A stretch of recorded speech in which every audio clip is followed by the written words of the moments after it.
ambición, conquista, lujuria, asesinato y el poder de una tecnología incomparable. Estas fueron las bases de la fundación del Imperio Romano. Les movía una especie de ego cultural colectivo. Los colosales proyectos de construcción de Roma, coliseos, palacios, calzadas y acueductos extendidos por 3 continentes, fueron vehículo del poder y las promesas de la civilización más avanzada del mundo. Estas estructuras se convirtieron en símbolos de esa idea que era Roma. Pero aunque los romanos dominaran el paisaje con sus enormes proezas arquitectónicas, a la larga se verían impotentes para evitar su propia autodestrucción.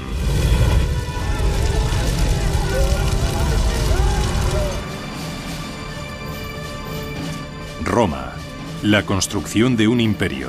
Primera parte. 15 de marzo del año 44 a.C. El hombre más poderoso del mundo yace sin vida en el suelo del Senado romano. Como general prácticamente había doblado el tamaño del Imperio Romano. Como político maquinó un asombroso ascenso al poder. Pero ahora este guerrero marcado por la batalla ha sido asesinado en Roma y a manos de romanos. Su nombre era Cayo Julio César.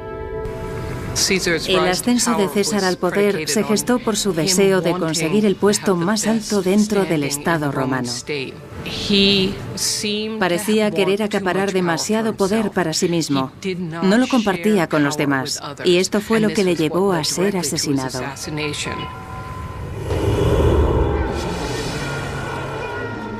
Unas décadas antes, el César general joven y ambicioso había reconocido que el camino hacia la gloria en Roma comenzaba en los campos de batalla, muy lejos de ella. Su afán por la conquista militar daría lugar a la construcción de una de las proezas de ingeniería más intimidantes de Roma.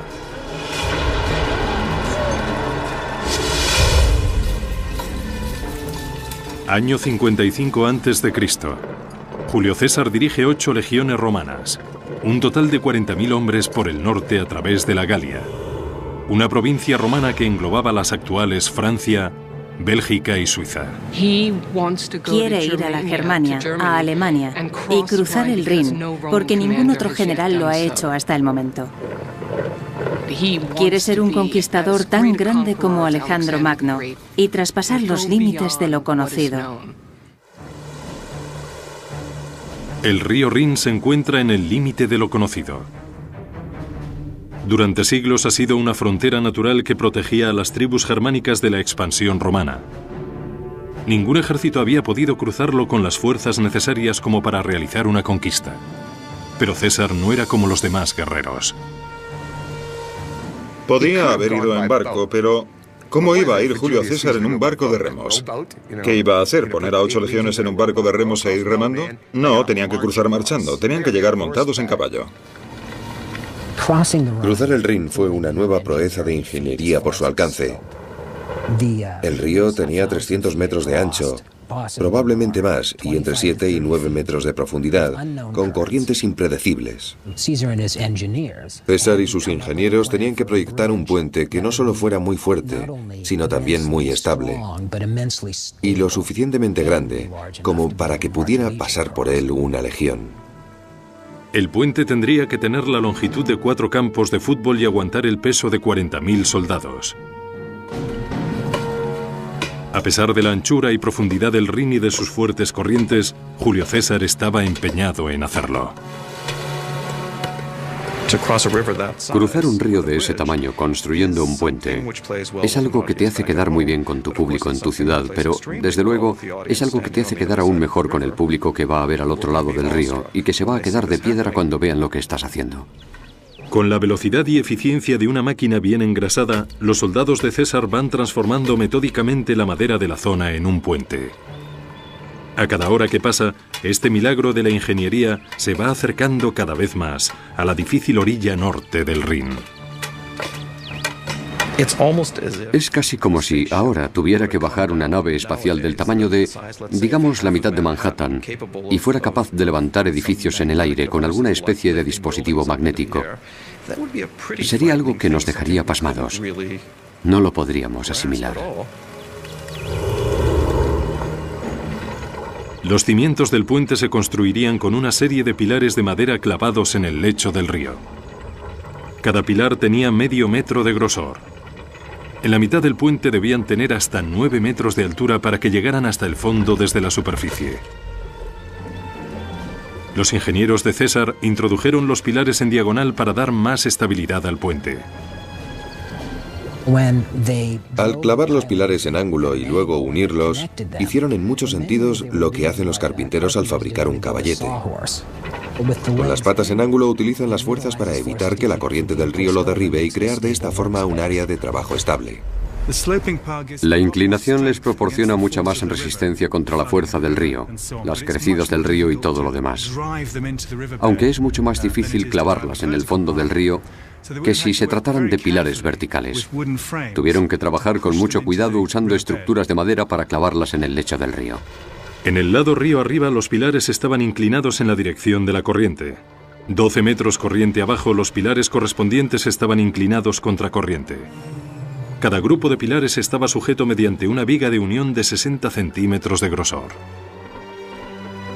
Luego se colocaron trozos de madera de un lado a otro de las vigas y se terminó la superficie con haces de palos firmemente enrollados.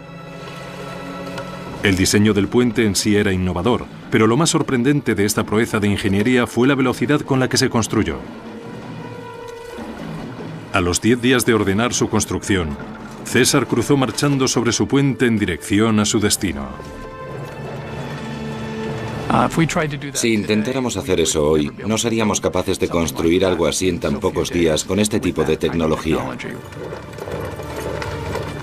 Podríamos hacer algo comparable si contáramos con miles de esforzados soldados fieles y totalmente entregados a César y tuviéramos el objetivo de cruzar el río Rin para aterrorizar a los germanos que había al otro lado. César había estimado que el tamaño de las fuerzas germánicas sería de unos 430.000 soldados, más de 10 veces el tamaño de su propio ejército. Pero cuando vieron a las legiones romanas cruzando el Rin, huyeron enseguida hacia tierras más elevadas.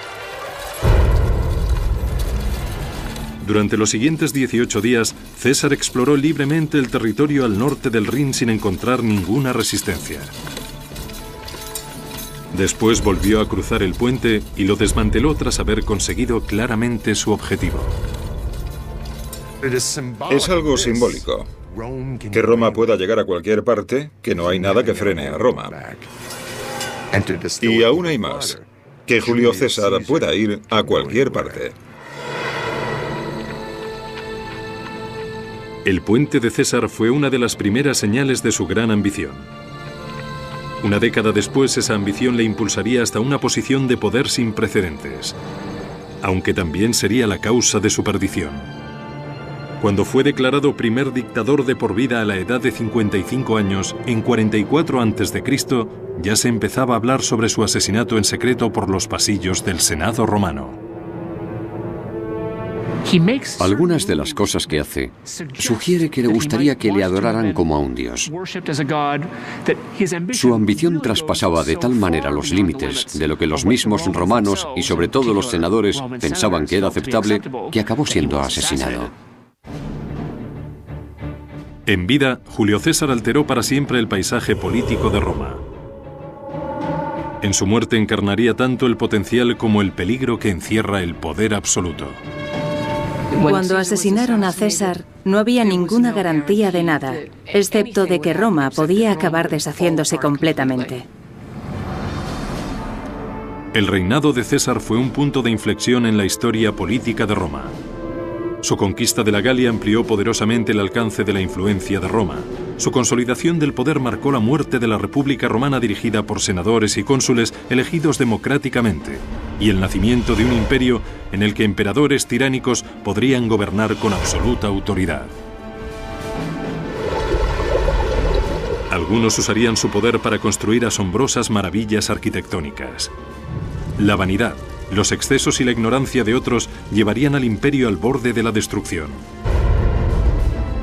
A pesar de todo, Roma se convertiría en la civilización más poderosa y tecnológicamente avanzada que haya visto el mundo.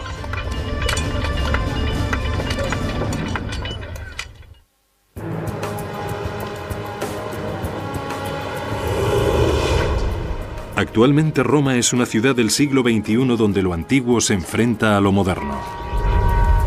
Cualquier persona que haya visitado la ciudad de Roma inmediatamente se quede impresionada por esta inmensa...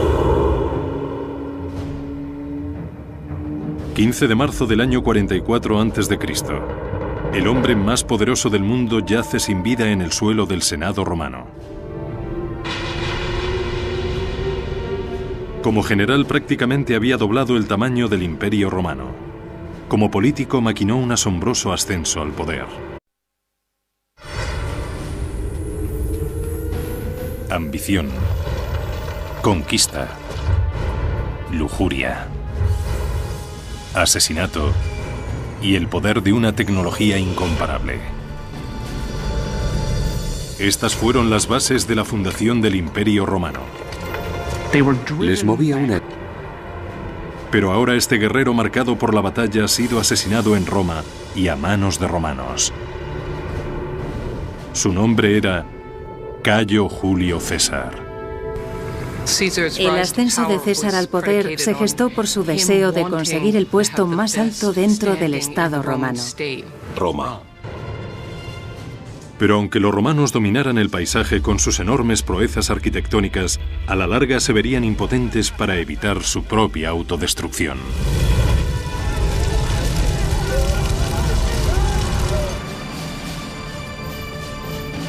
Roma, la construcción de un imperio. Primera parte.